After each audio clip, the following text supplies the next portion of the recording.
London, for instance, became covered with shop signs in Yiddish and bagel stores and all the other parts of Jewish culture that was set up. Italian restaurants in Soho, at the beginning of a Chinatown in the first decade of the 20th century. The flip side of that, however, is the increasing centrality placed upon the empire as a part of national culture.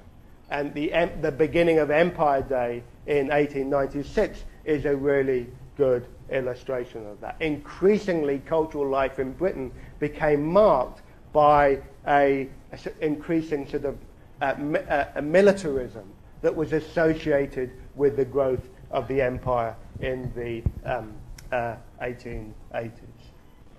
And I'm going to provide you a quick clip of that.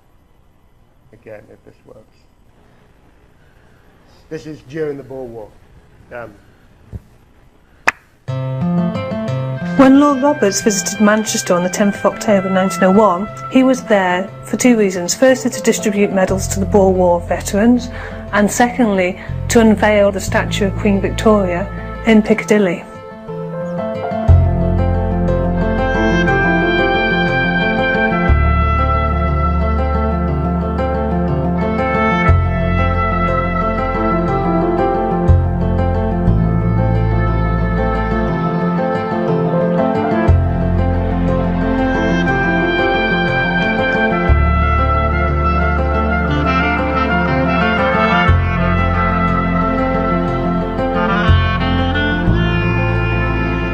So unparalleled was the success of Lord Roberts' opening that a woman fainted in the crowd.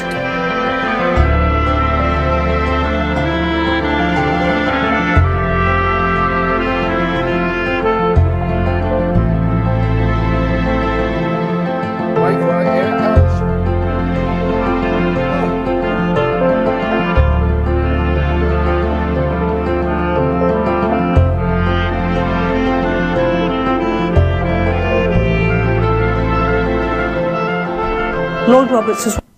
Gavin and I remember climbing on that during demonstrations in Albert Square when we were students. Let's move on. You get the idea. Increasing numbers of soldiers, increasing valorization of national statues, the selling and the marking of empire in any number of ways. Okay? So a range of different things serving to create a new type of national culture, not just multiculturalism, not just the persistence and reinvention of local difference, but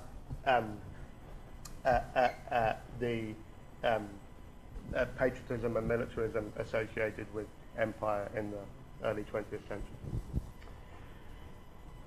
Okay, so these utterly profound thoughts in conclusion. So I said at the beginning that you're going to see something like that you would recognize as a modern popular culture. You see in the music hall the beginning of the movie theaters that you go to. You see in the soccer games the beginning of Fox Soccer Channel. And that, I won't even say MLS because it barely qualifies. In libraries, and all the things that are still with us. So what I've been trying to chart for you today is this very sort of bumpy process of reform. Okay, reform of this old customary culture that was increasingly projected as something that was immoral and wrong and had to change. And yet, I've been trying to say it's not just that certain things continue. It's not just that people continue to mix alcohol and gambling and violence, for instance, in soccer games. It's also that you have a reinvention of new traditions. So new traditions around the empire, new traditions like the invention of dialect. All of these things are about a response to an increasingly nationalized mass culture. The other key point that I want you to get is that these reforms were, particularly in the mid-Victorian period, in the 1850s through to the 1880s, very, very much, very transformative, very much about changing our whole understanding of what leisure was for. Okay? Leisure as something that was now about the task of recreating oneself, of becoming a good moral person, of sound character, and recreating and recuperating for the business of work. That was increasingly the center, meant to be the center of gravity of everybody's life. Okay? And this is a profound shift. Okay? A completely new work ethic is installed, and with it, a new understanding of the ways that we are meant to spend our time away from work. Okay, and you'll get the lecture that I brilliantly wrote yesterday on Tuesday. I'm off to the rally, and I shall see you next week.